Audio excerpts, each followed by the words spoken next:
गौ माता की सेवा। कहानी को शुरू करने से पहले हम आपको बताना चाहते हैं कि इस कहानी के माध्यम से हम समाज में ये बात फैलाना चाहते हैं कि चाहे वो गौ सेवा हो या अन्य पशु सेवा हो, हमें ज़रूर करना चाहिए। हमारे हिंदू धर्म में गाय को माता कहा जाता है।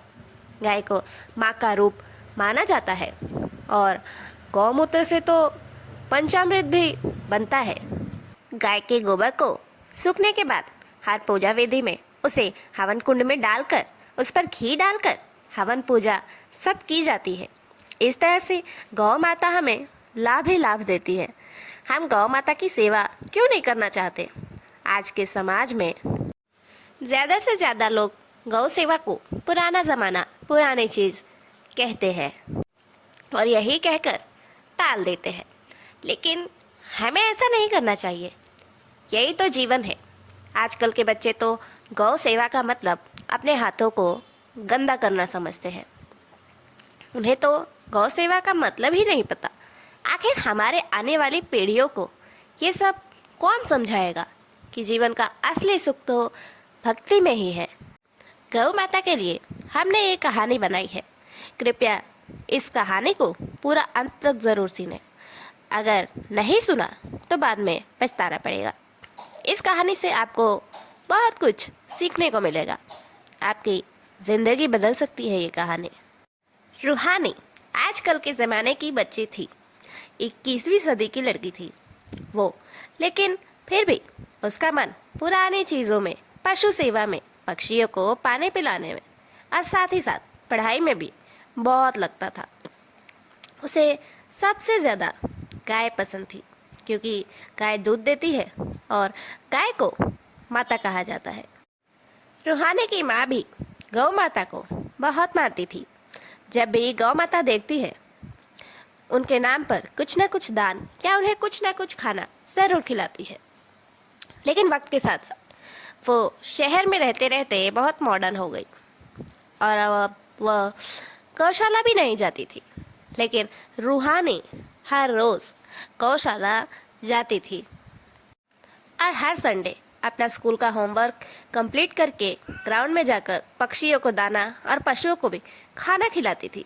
रूहानी की आदत बहुत अच्छी थी, लेकिन इसकी अच्छी आदत की वजह से उसका कोई दोस्त नहीं था।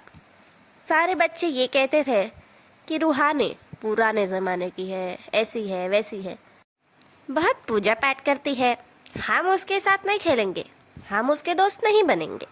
रूहानी को कभी कभी बुरा लगता था कि वो पूजा पाठ करती है और पशु पक्षियों में इतना ध्यान लगाती है।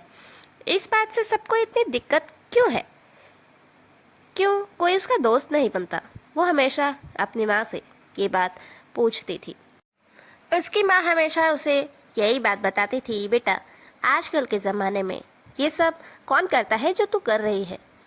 रोज़ रोज़ गौशाला जाना, उनके पीछे दान पुण्य करना, आजकल तो पार्टी क्लब इन सब का ज़माना है। तू भी सब करने लगेगी तो तेरे भी बहुत सारे दोस्त होंगे। मेरी बात मान, तेरी उम्र अभी खेलने कूदने की है। यही सब कर बेटा, ये गौशाला जाना ये बंद कर दे। इतना सुनने के बाद रूहानी ने अपनी माँ को समझाया, माँ भले ही ये सारी चीज़ पुराने ज़माने में होती होगी, पर बिल्कुल सही होती थी। उस ज़माने में ये सब चीज़ आज के ज़माने में पार्टी क्लब, रात भर घूमना फिरना भले ही सब है, लेकिन असली दिल को सुकून तो गौ माता की सेवा से ही मुझे मिलता है। मम्मी सॉरी, मुझे कोई दोस्त नहीं चाहिए, लेकिन मैं दोस्त बनाने के लिए गौ माता को नहीं छोड़ सकती। मैं हमेशा से गौ माता को अपनी सहेली मानती थी और मानूंगी। उनके साथ ही रहूंगी और ज़िंदगी भर उनकी सेवा करूंगी। और बस रूहानी हमेशा गौ माता की सेवा करती रहती और अपनी पढ़ाई पर ध्यान देती। तो धीरे धीरे वो बड़ी होने लगी, उसके कॉलेज भी शुरू हो गए। अब उसे इतना टाइम नहीं मिल पाता था कि वो अपने डेली रूटीन में से गौ माता के लिए टाइम निकाले, लेकिन फिर भी उसने हार नहीं मानी। उसने सुबह जल्दी उठना शुरू कर दिया। 1 घंटा जल्दी रोज़ उठती थी और वो समय सिर्फ गौ माता को देती थी। उसके बाद पहले जैसा अपना सारा काम करती थी, पढ़ाई करती थी, कॉलेज जाती थी और अपनी माँ की घर के कामों में मदद करती थी। लेकिन स्कूल के जैसे ही रूहानी का कॉलेज में भी कोई दोस्त या सहेली नहीं बन पाए। लेकिन फिर भी उसने अपनी भक्ति, अपनी गौ सेवा नहीं छोड़ी। अब वो बड़ी हो गई थी। उसके माता पिता ने उसके लिए रिश्ता ढूंढना शुरू कर दिया था। उसने अपने माँ बाप से कहा कि वो शादी उसी घर में करेगी जहाँ गौ सेवा होती हो, ताकि उसे एक गाय मिल जाए सेवा करने के लिए। अब रूहानी के लिए एक रिश्ता आया। लड़का डॉक्टर था, लड़के का पिता भी डॉक्टर था। दोनों की खुद की अस्पताल थी। स्वभाव के भी परिवार वाले बहुत अच्छे थे, लेकिन डर ये था कि कहीं रूहानी मना ना कर दे, क्योंकि एक बार अगर उसने मना कर दिया तो फिर वो बिल्कुल हाँ नहीं करती। लड़के वाले रूहानी से मिलने आए। रूहानी भी सुबह सुबह मंदिर जाकर और गौ माता की सेवा करके वापस आ चुकी थी। वो तैयार होकर लड़के वालों से मिलती है। लड़के वाले उसे देखकर बहुत खुश हो जाते हैं। रूहानी को लड़का भी अच्छा लगता है। फिर वो कहती है कि उसे अकेले में नहीं बल्कि पूरे परिवार से एक ज़रूरी बात पूछनी है। तब लड़के वाले कहते हैं कि ज़रूर पूछो। तब रूहानी उन सबसे पूछती है, क्या आपके घर पर गाय है? उनका जवाब था, नहीं है। तब रूहानी कहती है, आई एम सॉरी, पर अगर आप लोग चाहते हैं कि मैं आपके घर में शादी करके आऊँ तो मुझे कोई प्रॉब्लम नहीं है, मैं ज़रूर आऊँगी। लेकिन मुझे उस घर में एक गाय चाहिए जहाँ मैं गौ सेवा कर सकूँ। रूहानी की बात लड़के वालों को खूब हैरान कर देती है। रूहानी ने उन्हें कहा कि उन्हें जवाब देने की कोई जल्दी नहीं है, वो आराम से सोच कर भी बता सकते हैं। फिर लड़के वालों ने जवाब दिया, नहीं, हमें सोचना नहीं है, हमारा जवाब तो तय है, हम रूहानी से अपने लड़के की शादी करवाएंगे। रूहानी बहुत अच्छी लड़की है, भक्ति भाव करने वाली और गौ सेवा करने वाली लड़की। भला आजकल मिलती ही कहाँ है। हमें यह रिश्ता मंजूर है। उसके बाद रूहानी और उसके माता पिता बहुत खुश हो जाते हैं। उसके बाद रूहानी और समर की शादी हो जाती है। फिर रूहानी गौ माता को घर लेकर आती है और अपने ससुराल के बाहर उनके लिए एक छोटा सा प्यारा सा घर बनाती है और वो रोज गौ माता की सेवा करती है। ये चीज़ देखकर पड़ोस पड़ोस के लोग बहुत बातें बनाते हैं। एक डॉक्टर के घर की आई हुई बहू, और वो भी तबीला बनाकर बैठी है। लेकिन इस बात से रूहानी को कोई फर्क नहीं पड़ता। पर वक्त के साथ बार बार एक ही बात सुनने के बाद रूहानी के ससुराल वालों को बहुत फर्क पड़ने लगा। उन लोगों ने अब रूहानी से कहा कि वो अपना ये गाय और तबेला यहाँ से हटा दे। इससे उनकी रेपुटेशन पर सवाल उठाए जा रहे हैं। लेकिन उस वक्त रूहानी ने साफ साफ इनकार कर दिया। भले ही वो अपना ससुराल छोड़ देगी, लेकिन गौ सेवा करना नहीं छोड़ेगी। वो अपने गौ माता को कहीं नहीं जाने देगी। इसके बाद उसका उसके पति से भी बहुत बड़ा झगड़ा हो गया। फिर वो अपना ससुराल छोड़कर कहीं और चली जाती है। सभी के ढूंढने पर पता चला कि रूहानी अब अलग अपना घर भाड़े पर लेकर रह रही है और गौ माता के दूध से ही अपना खर्चा चला रही है। उन दूध को निकाल कर बेच कर और दूध की मिठाइयाँ बनाकर वो अपना खर्चा निकाल रही है और अकेले ही खुशी से जी रही है। रूहानी के माता पिता ने उसे बहुत समझाया कि अब वो अपनी शादीशुदा जिंदगी पर ध्यान दे, गौ माता के ऊपर नहीं। लेकिन फिर भी रूहानी ने नहीं माना।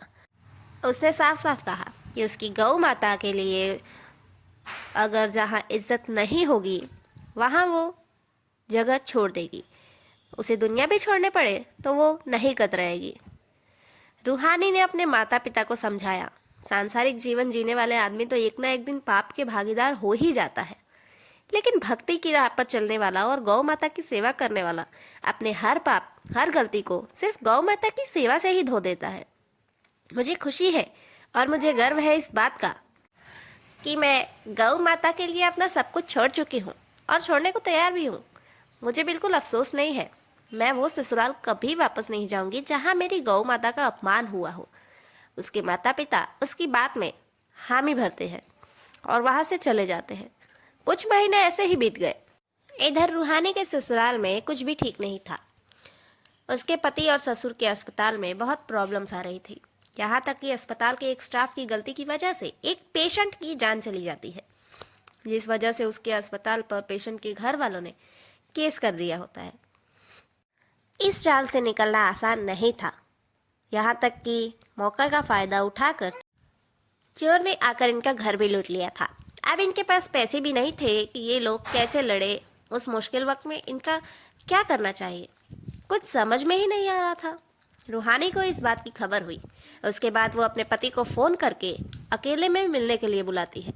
रूहानी ने अपने पति को पैसे दिए, वो पैसे जो उसने अपनी मेहनत से अपनी गौ माता के दूध से मिठाइयाँ बनाकर और भी चीज़ें बनाकर बेच कर कमाए थे। उन पैसों से जाकर उसका पति वकील हायर करता है और वो लोग ये केस जीत जाते हैं। लेकिन अभी तक ये बात किसी को पता नहीं थी कि ये सब कुछ रूहानी की वजह से हुआ है, क्योंकि रूहानी ने अपने पति को अपनी कसम दी थी कि वो ये बात किसी को ना बताए, वरना सबको ऐसा लगेगा कि वो सबको नीचा दिखाना चाहती है। पर असल में वो अपने ससुराल वालों की बहुत मदद करना चाहती थी। लेकिन ये सब करते हुए उसे उसकी सास ने देख लिया था और केस सॉल्व होने के बाद घर वालों ने उसे और उसकी गौ माता को अपने घर में रहने के लिए बुलाया, पर रूहानी ने मना कर दिया। एक बार जहाँ उसकी गौ माता का अपमान हो गया वहाँ वो दोबारा नहीं जाएगी। फिर उसकी सास ने उसे यकीन भी दिलाया कि अब ऐसा कुछ नहीं होगा।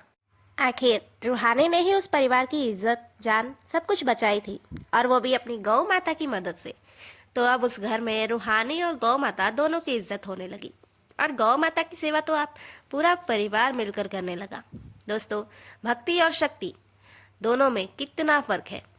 शक्ति होते हुए भी ये लोग अपनी इज्जत नहीं बचा पाए, और रूहानी अपने भक्ति से अपने प्यार से इनका सम्मान, इनका घर सब कुछ बचा लिया है। इसलिए कहा जाता है कि दुनिया में पैसा, दौलत, पहचान यही सब कुछ नहीं होती। सबसे बड़ी दौलत है भक्ति और गौ माता का प्यार। अगर उनका आशीर्वाद आपके ऊपर बन जाए तो फिर दुनिया की कोई भी ताकत आपको हरा नहीं सकती। तो दोस्तों, इसे कहते हैं भक्ति की शक्ति। तो हमेशा सच्चाई के रास्ते पर चले, भले ही उस रास्ते में आपको अकेले ही क्यों न चलना पड़े। कभी भी गलत का रास्ता ना चुने और अपनी भक्ति कभी भी ना छोड़े। उसके लिए सब कुछ खोना पड़े, और गौ माता के लिए चैनल को सब्सक्राइब और एक लाइक तो कर ही सकते हैं आप लोग। आप सब लोग अगर गौ माता को मानते हैं तो प्लीज़ इस वीडियो को ज़्यादा से ज़्यादा शेयर करें और कमेंट में ज़रूर बताएं कि कहानी आपको कैसी लगी। गौ माता को मानते हैं तो चैनल को सब्सक्राइब और लाइक ज़रूर करें।